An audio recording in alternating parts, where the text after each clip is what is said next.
This message is for my people as we prepare for Sunday. Some of you, by the time that you watch this, it's going to already be Sunday. So I say this to you. If you're going to church this morning, I need you to ask yourself, is your church and your pastor providing you with water that you will drink of and never thirst again? Or is your church providing you with a water that dries your mouth and your soul to the point that you constantly find yourself back there for refreshment every week?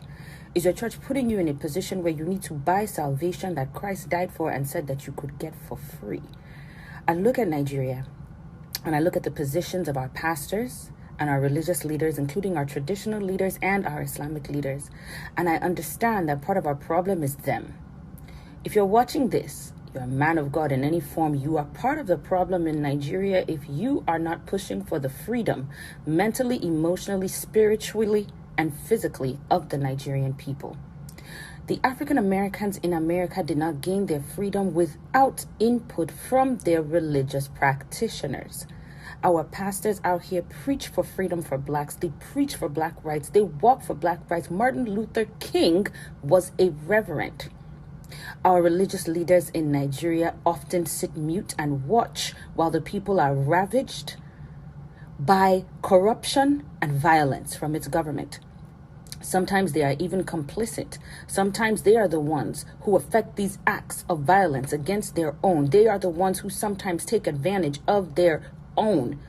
Think of Farrakhan. He is a leader and the brother of Islam fighting for black integrity, black intelligence, and the uplifting of black people, and not for the banning of mannequins, not for the banning of women driving. See, the priorities are completely misplaced by our religious leaders in Nigeria. So I am asking you, are you going to a religious leader who wants to see you free, or are you going to a religious leader who wants to cage you?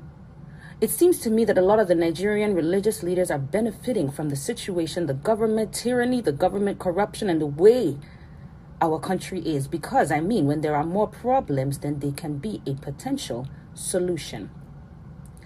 All of you in that position were called to set our people free, and most of you are not doing your job. When Moses was sent to free the Israelites, he did not ask anybody to pay for appointments. He did not stand on a stage. He did not make it some theatrical thing where he became adored, because apparently all glory was supposed to go to God. But it's not looking like it these days. You drive your Jeeps, you fly your jets, and your people live in abject poverty. You do not lift them up. Instead, you concern yourself with women demanding their own individual rights, not simply understanding that when women are respected and they are equal to men in society, intellectually and financially, the country and the continent can grow. But no. You preach to us and tell us to live our lives like we are stuck in Jerusalem 300 years BC. You expect us to act like the world is not the way it is and just ignore what is going on around us and live by these teachings so that you can maintain control. So you benefit from the society the way that it is, and instead of you to try and help the people around you, you use it to your benefit. So if you are going to church and you are coming back afraid, then you are not going to church. If you are going to the mosque and you are coming back afraid, then you are not going to the mosque. If you are going to your traditional leaders and you are coming back afraid, then you are not going for any traditional religion, because even the ancestors do not want us to fear. Our ancestors want us to thrive in this land and in this world. So I ask of our religious leaders, what exactly are you doing when you take advantage of people's hopes and fears and prey on them and demand financial compensation to release them from whatever physical things are binding them, when the one thing that is binding us all is the poverty and the squalor in our country and on our continent that you contribute to? When you build a school for your congregation and they cannot attend it, ask me how you are uplifting any generation. I want to know. See, I look at a lot of things that happen, and sometimes I say to myself, "Ooh, child, Jesus would never." And he really would never.